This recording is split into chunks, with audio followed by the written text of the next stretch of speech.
Yo, what is up guys? It's the Goblin and welcome back to another Call of Duty Black Ops Cold War video. In tonight's video, we're going to be talking about the best class setup for one of the top weapons in this game as of right now, the FFAR1, which is basically the FAMAS, and this weapon is a ton of fun to use and very, very strong for the simple fact that this weapon has a very fast fire rate, a very fast time to kill, and basically the biggest drawback, you could say, is that it's not the most effective at long range because of the recoil, but this game is all about controlling your engagements and taking engagements on at the lengths that work well with your weapons. Like SMGs, you want to control the engagements to close range. With those long range ARs, you want to control it to long range. And with this weapon, it's a mid-range master. That's what I would say. This thing is an absolute beast, and the biggest drawback is the recoil, which of course in this game, patterns are predictive recoil, so you can actually control that recoil, and we'll talk a bit about that and everything you need to know about the setup in tonight's video. So if you guys could smack a like on this video, let's go ahead and go for 118 likes. If we could hit that, that would be absolutely amazing.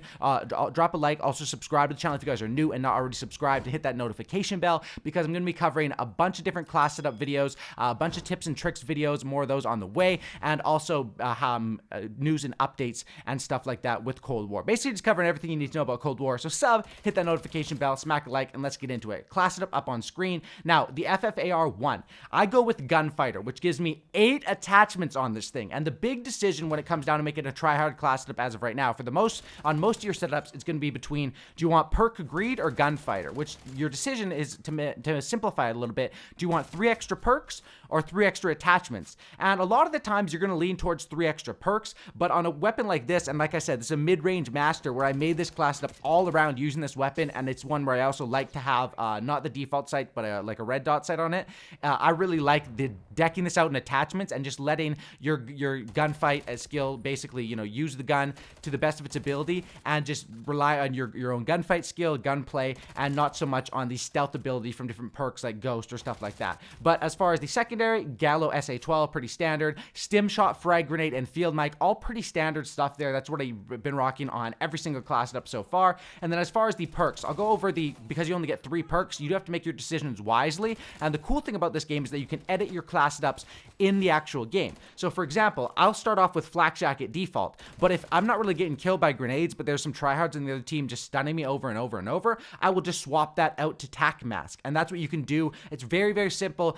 You just go in there and you can edit, you know, as you're picking your class in the game. It really takes like half a second, and you can switch that over mid-game and use that to your advantage, because flak jacket and tac mask, you really can't decide. Like going in, I just go with flak jacket because it's going to save me my life more often, and if I do get stunned, I can stim shot to get rid of the stun. So I do like the flak jacket. Then as far as perk 2, the decision here, usually it's going to be between quartermaster and scavenger. Now quartermaster is really nice in that perk 2 slot. Perk 2s aren't the most important. I do like quartermaster, and you'll see in this gameplay also that I do run out of ammo a few times, but I don't run out of ammo because all I do is I'm playing on garrison, run back to the middle of the map and just pick up that ammo supply crate. So on that map, there's like really no need to run scavenger. You just run to the middle of the map and get an ammo supply crate. If you can't, you just pick up someone else's weapon, and if worse comes to worse, you can't do either of those, you have the Spaz 12 secondary, an absolute monster of a gun. So I wouldn't worry too much about that. Like I said, another one that you can customize, like on different maps, I definitely would say scavenger would probably be the one to go with.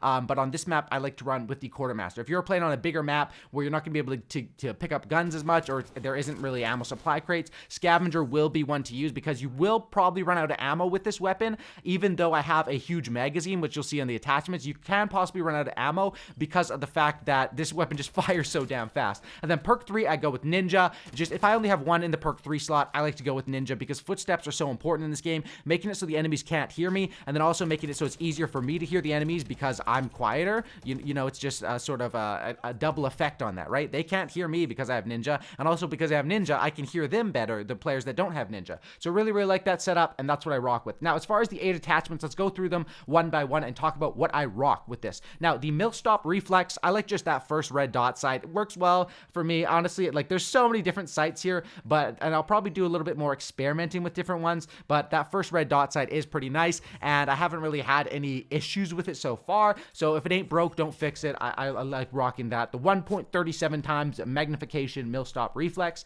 Next is going to be the SOCOM Eliminator. Now, the SOCOM Eliminator is pretty nice, and you'll see me use this on a bunch of different class setups, and it really is effective on this weapon because, like I said, this weapon actually does have quite a bit of vertical recoil recoil, as well as a decent amount of horizontal recoil. So anything you can get to control the recoil is nice. And right here, I get the 85% muzzle flash concealment, 17% on the vertical recoil control. It does cost me in two categories that do hurt, but it's just, I've said this before, it's what you're going to want to pick here. That 17% vertical recoil control is nice, and the 85% is really, really nice. Those things are very amazing to have, and going -10 in both those categories, you can live with that, especially when you have other attachments. Like I have a few other ones that are going to speed up my shooting move speed. I think I have some that speed it up with like a tiny bit. We'll see here later in the setup.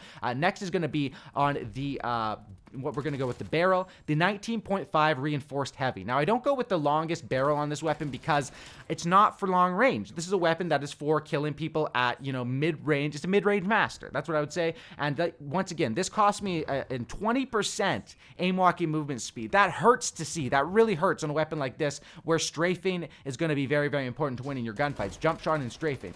And -4 on the sprinting move speed. But you get 100% on the effective damage range, which is nice, even on a weapon where you're not trying to shoot long range, because damage ranges, you know, it doesn't go out that far before, you know, having effective damage range actually does help you, you know, in the majority of Call of Duty games. So it is nice to have, even if you're not taking on all those long range gunfights. If it does kick in a few of your gunfights per game, or more than a few, it definitely will kick into more than a few of your gunfights per game. It's worth it to have. And the other thing is that this doubles up with the bullet velocity, which works really well on a weapon like this. Bullet velocity is something that you do want, but I find the combination of these so that I can win those gunfights, because if you take so many bullets to kill them at range, your recoil is going to go out of control. So having that long barrel effective damage range does help a little bit, and I just find that this is the best overall setup for that. Next, I go with the steady aim laser. Just gives you 20% on the hip fire accuracy. There is some better lasers and spotlights down there, but they give you negatives. With this one, just plus 20%, no negatives. I find that it's pretty useful. This is a weapon where you can even, like, you can hip fire with it because it's just so good at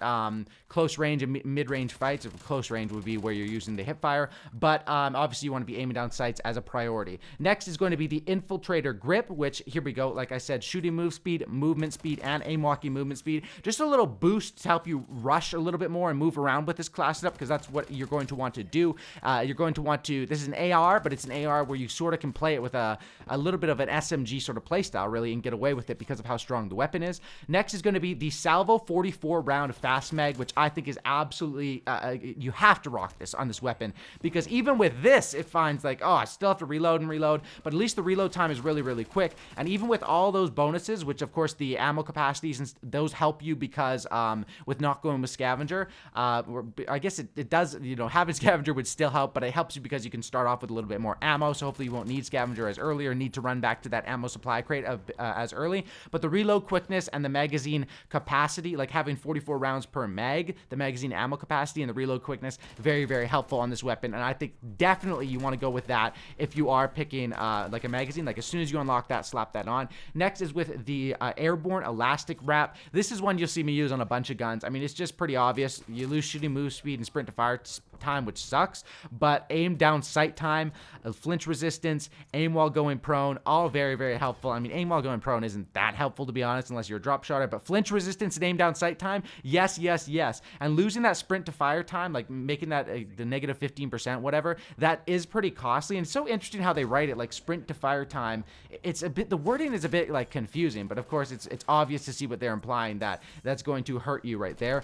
Minus 15% on sprint to fire time. It's so interesting why they chose the word time instead of speed. I wonder like how much thought they put into that, or like, you know, I find that sometimes with the patch notes too. It's like, why do they make it a little bit confusing? Why not? Is there not ways to simplify it? Like write out the class setups like it's going to be 5-year-olds reading the class setup, so it's very, very simple for people to follow. That would be the approach that I think would be the smartest. But it is cool how, like, I like how we can see all the different stats and everything in that game. That is really, really awesome.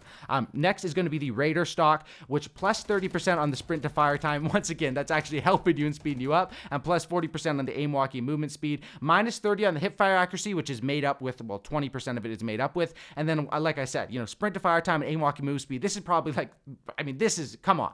Right? You need this attachment. This attachment is like made for this weapon. You could, your strafe speed and you're getting your gun up speed. That's absolutely incredible out of a sprint, and Raider stock is what you're going to want to lock in. So hopefully you guys did enjoy this video. That is the best class setup, in my opinion, as of right now for the FFAR. A very, very good weapon in this game, and I'll probably be doing like a top 5 or top 10 gun video pretty soon, talking about all my favorite weapons and different stuff like that. Hopefully you guys did enjoy this video. Smack a like on it if you guys could. Subscribe to the channel if you guys are new, and that's about it, and I'm out. Peace.